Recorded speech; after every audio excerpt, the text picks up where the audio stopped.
Hi, I'm Ari, I'm the Witch, and in today's video I'm going to be going through things I wish I knew when I was a beginner witch.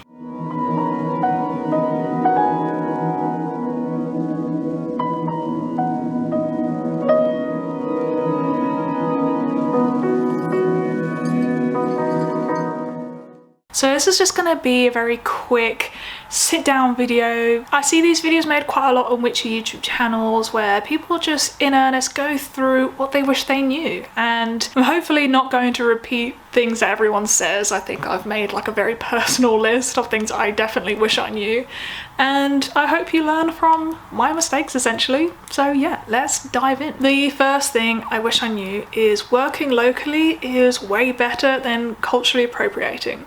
Now, this sounds really obvious, like, do you really need to say that? But when I was younger, maybe also because I started so young, that I didn't really fully understand what it meant to practice spirituality and specific types of spirituality. So growing up as a young pagan who more identified with witch later on, but I was definitely exposed to a lot of that new age spirituality witchcraft, like crystals or like the use of Hindu imagery, Buddhist imagery and iconography in a very new age way. And I think I thought that was really interesting, and I did study Buddhism at school and Hinduism and was learning about it, so I think I really connected with that, but I don't think I truly understood the cultural context. And obviously I regret doing a lot of that now. I wish that I didn't contribute to that cultural appropriation. I think it's a part of my journey, and I definitely learned as I grew up. And to be honest, now that my practice is so much more land-based, it's more regional, looking at English folk magic has a strong aspect in my craft, and being a Platonic pagan, I think all of that really helps me feel massively connected to my culture and to the land, the literal land around me and the spirits residing within. It feels so much stronger, it feels so much more personal, and it feels way more potent than my magic has ever done when I was younger. Also, I was young and didn't really know what I was doing, so there's that as well. I think I wish I knew that way sooner than I would like to admit.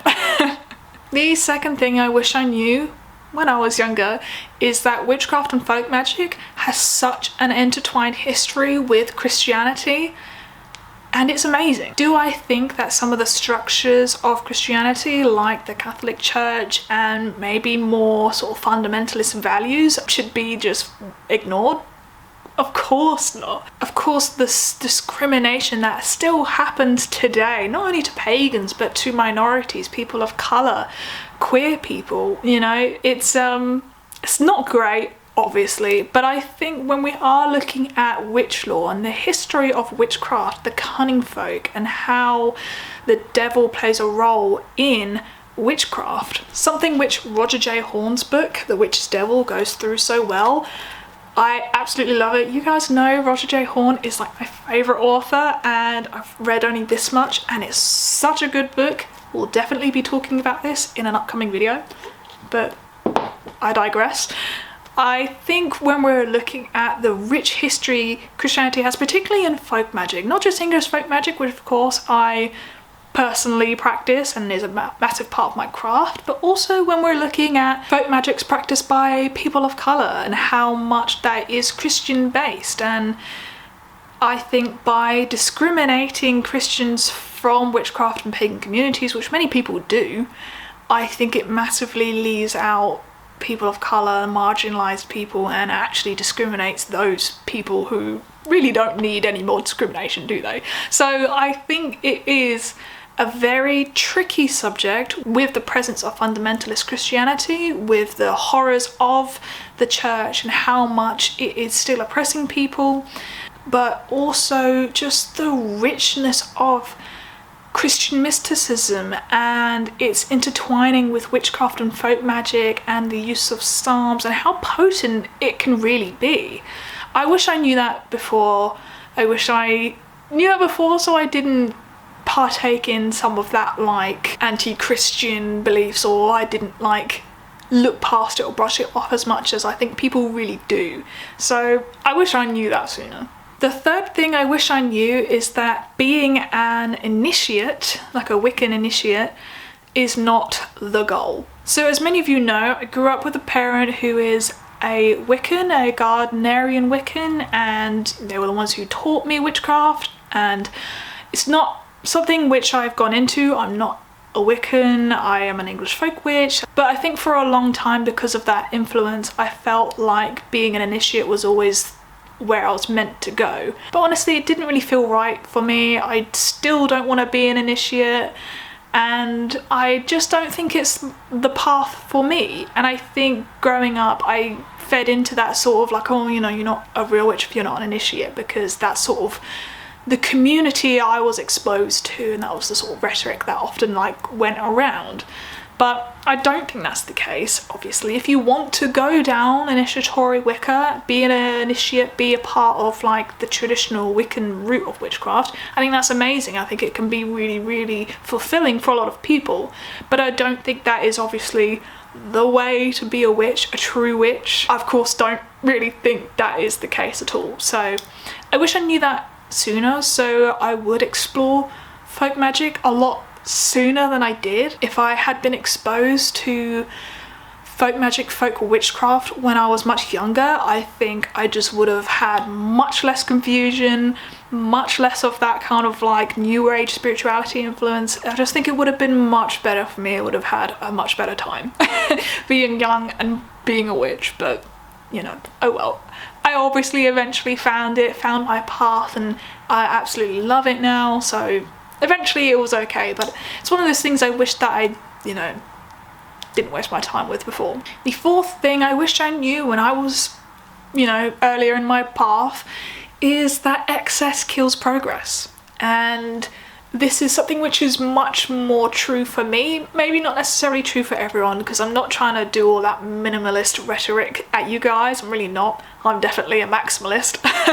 But I do think that when I was younger, I was very much into crystals. My dad did a geology degree, so that was something I bonded with him about, looking at mineralogy, and I loved minerals and being very like amateur in my research with like crystalline structures and stuff like that.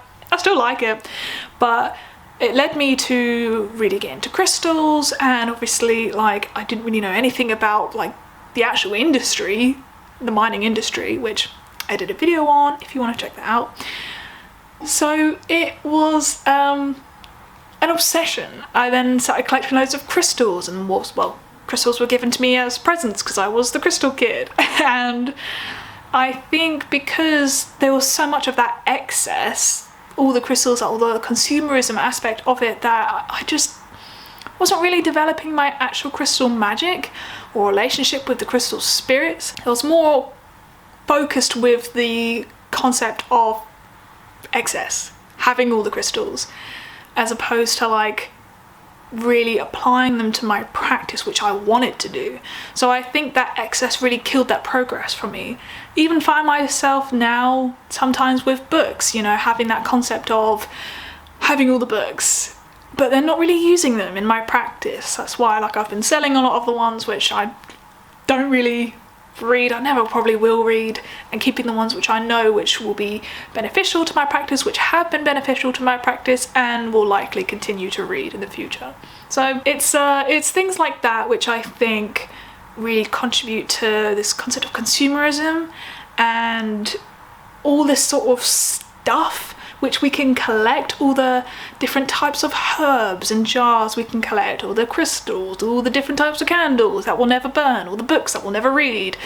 It's not great for a magical path. It doesn't mean to say that we should all be minimalists and only use the bare basics, because I like my books as someone that outside of witchcraft are also a witch. Like, I don't buy crystals anymore, but I still liked them outside of witchcraft. So I'm not saying that, you know, we should all be minimalists, but I definitely think there is that wisdom in perhaps appreciating what you have and really focusing on what matters the most. And the fifth thing I wish I knew when I was younger is you really do not have to know it all. It really doesn't matter. I think when I was younger I had such a complex about needing to know everything. People would ask me questions on, I don't know, mythology, and I wouldn't know, and I'd be really insecure about that. But you know, it doesn't matter if you don't know it all. There's stuff I don't know about. There's so much stuff I don't know about, and that's okay. I cannot retain my entire bookshelf in my head. It's not possible. I read things, I learn, and then I forget because my memory's terrible, and that's okay. It really doesn't matter. What matters obviously most is your practice, whether you're happy with it, whether you're progressing to the speed that you like, whether you're seeing results and the goals that you want for yourself, things like that, you know. It's very easy as a beginner to get very invested in witchcraft, paganism, and you're exposed to a whole new world, all these new topics and subjects and interesting ideas and theologies and beliefs and magic. So cool. It sounds really lame to say, but it is really, really cool. And I think it's very easy to be overwhelmed because there is so much to know. There is so many different opinions and perspectives, and there's so many people saying, oh well, you need to learn this before you do this, oh well, you need to do this, oh no, you can't do that. There's so many of that, and I'm not even saying that I have the answers to all those people, but you know, I think it is just worth sitting down and really reflecting on the fact that you do not have to know everything, because that would literally be impossible.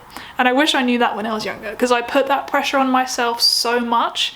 It was not healthy for me, and that leads to you getting burnt out. It leads to you putting things off and just having a really unsatisfying practice. So yeah, thank you very much for watching. That is the 5 things I wish I knew when I was a beginner witch. And I hope that perhaps people can learn from my mistakes, because I just wish someone would have shook me and gone, hey, listen. So yeah, anyway. Thank you so much for watching. I really, really appreciate you guys being here, especially when I've been less active. But those who are still here and still watching and liking and commenting, massive, massive love to you. Thank you so much, and I will see you in the next one. Bye.